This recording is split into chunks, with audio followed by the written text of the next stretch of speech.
நண்பர்களே, இன்றைக்கி பைசப்ஸ் பயிற்சி செஞ்சுட்டு அப்படியே இந்த ஃப்ளெக்ஸிங் பண்ணலான்னு முடிவு பண்ணி தான் எடுத்தேன். அதனால் என்ன பண்ணேன், ரொம்ப நம்ம ரிஸ்க் எடுக்க வேணாம்னு வெறும் 12 கிலோ தான் இது.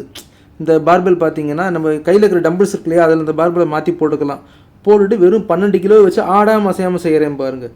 சரி, நம்ம அன்றைக்கி தான் ஷோல்டரை வச்சு 3 நிமிஷம் ஃப்ளெக்ஸிங் பண்ணினோமே, பண்ணலான்னு ஆரம்பித்ததுக்கப்புறம் தான் பைசப்ஸ் எனக்கு பெருசாக இல்லை. அதனால் நான் ஒன்றும் அதை ஃப்ளெக்ஸிங் பண்ணினது கிடையாது. நமக்கு தான் ஒன்றுமே இல்லை, எதுக்கடா பண்ணணும்னு சொல்லி சும்மா விட்டேன். பண்ண ஆரம்பித்ததுக்கப்புறம் தான் 30 செகண்டுக்கு மேலே பண்ணவே முடியல. வலி, அது அன்றைக்கி வியாழக்கிழமை பண்ணின வலியா இல்லை இப்போ தான் ஃபஸ்ட் டைம் இதை பண்ணுறதுனால வர்ற வலியான்னு என்னாலே கண்டுபிடிக்க முடியல. அந்த அளவுக்கு வலி இருந்தாலும் 3 நிமிஷம் செய்யணும்னு செஞ்சேன். ஆனால் செய்ய முடியுமான்னு நம்பிக்கை இல்லை. ரெஸ்ட் எடுத்து தான் பண்ண வேண்டி இருந்தது. இந்த வீடியோ பெருசு, முழுசும் பாருங்கள், அப்போ தான் புரியும். என்ன சொல்ல வரேங்கிறது அப்போ தான் புரியும். அதாவது நான் என்ன சொல்ல வரேங்கிறது முழு வீடியோ பார்த்தா தான் தெரியும். நண்பர்களே, ஒரு சின்ன விண்ணப்பம், எல்லோரும் என் யூடியூப் சேனல் சப்ஸ்கிரைப் பண்ணுங்கள். கீழே உள்ள டிஸ்கிரிப்ஷனில் நிறைய ப்ராடக்ட் இருக்குது. நான் விற்கிற அஃபிலியேட் ப்ராடக்ட்ஸ் திரும்ப விளம்பரம் பண்ணுறேன்னு நினைக்காதீங்க. நீங்கள் யாராவது ஒன்று வாங்கினா கூட எனக்கு ரொம்ப உதவியாக இருக்கும்.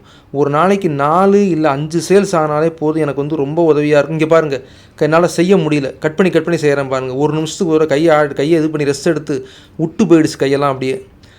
அந்த அஃபிலியேட் ப்ராடக்ட்ஸ்லாம் ஒரு பார்வை பாருங்கள். சில பொருட்கள்லாம் உங்களுக்கு வீட்டுக்கு தபாலில் வரும், இதில் வரும், அந்த மாதிரி ஃபிசிக்கல் ப்ராடக்ட். சில பொருட்கள்லாம் டவுன்லோடபுள் இபுக் ஃபார்மில் இருக்கும். முக்கியமாக இந்த 49 டே பாடி டிரான்ஸ்ஃபர்மேஷன் நான் சொல்லுவேன் இல்லையா, ஒரு ப்ராடக்ட், அது ஒன்று.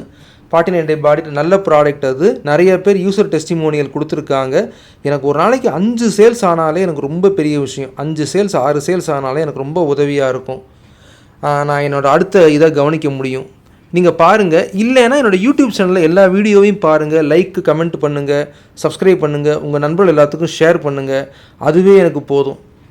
நீங்கள் அந்த பொருள் வாங்கினா ரொம்ப உதவியாக இருக்கும். அதுக்கு அடுத்தது என்னோடய வீடியோ பார்த்து எனக்கு வாட்ச் ஹவர்ஸ் வந்தால் போதும். என்னால் என்ன மோனடைஸ் கூட பண்ண முடியல, இன்னும் ரொம்ப கஷ்டப்பட்டு தான் பண்ணிக்கிட்டு இருக்கேன். அதனால் அந்த ப்ராடக்ட்லாம் ஒரு பார்வை பாருங்கள். உங்களுக்கு பயனுள்ள ப்ராடக்ட்ஸ், அது உங்களுக்கு நல்ல பயனுள்ளதாக இருக்கும்னு எனக்கு தோணுது. அதனால தான் நான் இதெல்லாம் அஃபிலியேட் ப்ராடக்ட்ஸாக வச்சு விற்றுக்கிட்டு இருக்கேன். இங்கே பாருங்கள், திரும்ப கை வலி, ஒரு நிமிஷத்துக்கு ஒரு தடவை கை வலியோட வலி தான் செய்ய வேண்டியிருக்கு. எனக்கு பைசப்ஸ் ஒன்றும் பெருசாக இல்லை, நான் பைசப்ஸ் ஃப்ளெக்ஸ் பண்ணினது இல்லை. முன்னால் இந்த தண்டால் போட்டு ட்ரைசப்ஸை ஃப்ளெக்ஸ் பண்ணி காட்டிகிட்டு இருப்பேன், உங்களுக்கு தெரியும். எல்லாத்துலேயும் அதை தான் காட்டிகிட்டு இருப்பேன், அது வேறு விஷயம். இந்த மோஸ்ட் மஸ்குலர், இந்த ஷோல்டருக்கு இந்த க்ளீன் அண்ட் ஜெர்க்லாம் பண்ணுறதுனால ஷோல்டருக்கு ஒரு இது இருக்கிறதுனால அது ஒன்று பண்ணுவேன். இப்போ இந்த பைசப்ஸ் பண்ணுறது வலி பின்ன ஆரம்பிச்சிருச்சு. 3 நிமிஷம் பண்ணிடலாம், ஈஸியாக பண்ணிடலாம், என்னடா பெரிய வெங்காயம் நினச்சிட்டு பண்ண ஆரம்பித்தேன். ஆனால் ஒவ்வொரு நிமிஷத்துக்கு 30 செகண்டுக்கு மேலே முடியல. ஒரு நிமிஷத்துக்கே எல்லா சாமியும் கூப்பிட வேண்டியிருந்துச்சு. ஐயோ அம்மானு கேமரா முன்னால் நிற்கிறோம், மானம் போயிடக்கூடாதுன்னு சொல்லி என்ன பண்ணேன், ஒரு நிமிஷம் ஃப்ளெக்ஸ்லாம் பண்ண முடியல. கையை சும்மா மடக்கி வச்சுக்கிட்டு ஏதோ ஹைஸ்கூலில் வாத்தியார் பனிஷ்மெண்ட் கொடுக்குற மாதிரி கையை தூக்கி வச்சுருக்கிற மாதிரி வச்சுக்கிட்டு இருந்தேன். அவ்வளோதான் பண்ண முடிஞ்சிச்சு. இருந்தாலும் பண்ணுவோம் அப்படின்னு சொல்லி இப்போ பாருங்கள், இதில் நல்லா கவனிங்க, தெரியும். இது பைசப்ஸ் கர்ல்ஸ் தான் செய்கிறேன். என்னென்னா ஃப்ரேம் நிற்குது, நல்லா கவனிங்க. அந்த மேக்னிஃபயரில் பாருங்கள், கையை திருப்பி பிடிச்சிருப்பேன். அதாவது உள்ளங்கை கீழ் நோக்கி இருக்கிற மாதிரி ரிவர்ஸ் கிரிப்னு சொல்லுவாங்க. இது எதுக்காகனா முன் கைகளுக்கு நல்ல வலு கொண்டு வரும்.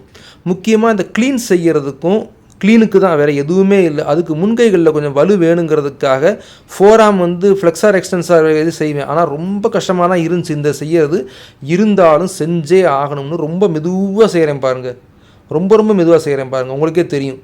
இந்த இதெல்லாம் பண்ணாமல், இந்த சீட்டிங்லாம் பண்ணாமல் எந்த அளவுக்கு முடியுமோ அந்தளவுக்கு ஒழுங்காக ரெஸ்ட் எடுக்க வேண்டி இருந்துச்சு. வெக்கமாக இருந்துச்சு. 12 கிலோவுக்கு ரெஸ்ட்டான இருந்தாலும் இப்போ இந்த ரிவர்ஸ் கிரிப் இப்போ தான் முதல் தடவையாக செய்கிறதுனால 12 கிலோனாலும் ரெஸ்ட் எடுத்தே போடுவாங்க பாருங்கள். மூச்சு வாங்கிட்டு தான் போட வேண்டி இருந்துச்சு. மூச்சு வாங்கிட்டு 8 நம்பர் 10 நம்பர் போடுறதுக்கே மூச்சு வாங்கிட்டு திரும்ப ஃப்ளெக்ஸிங். இந்த ஃபிலிம் கொஞ்சம் வேகமாக ஓடுது, பயந்துடாதீங்க. வலி அப்படி வலி.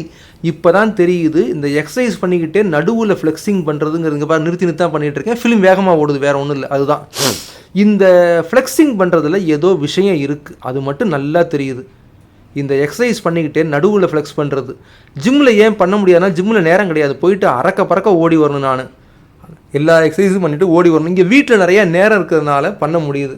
ஜிம்லேயும் அந்த ஃப்ளெக்ஸிங் பண்ணணும். இங்கே பாருங்கள், மறுபடியும் ரிவர்ஸ் கிரிப்பை தலைகீழ பிடிச்சி பண்ணுறேன். நல்லா தெரியுது. இந்த எக்ஸசைஸ் செஞ்சுக்கிட்டே தசைகளை முறுக்கிறது உடம்பு இந்த வலிக்குமா நானே எதிர்பார்க்கலை. வீடியோ பார்த்ததுக்கு ரொம்ப நன்றி நண்பர்களே. இது ஒரு நல்ல பயிற்சி, எல்லாரும் செய்யுங்க. மிக்க நன்றி.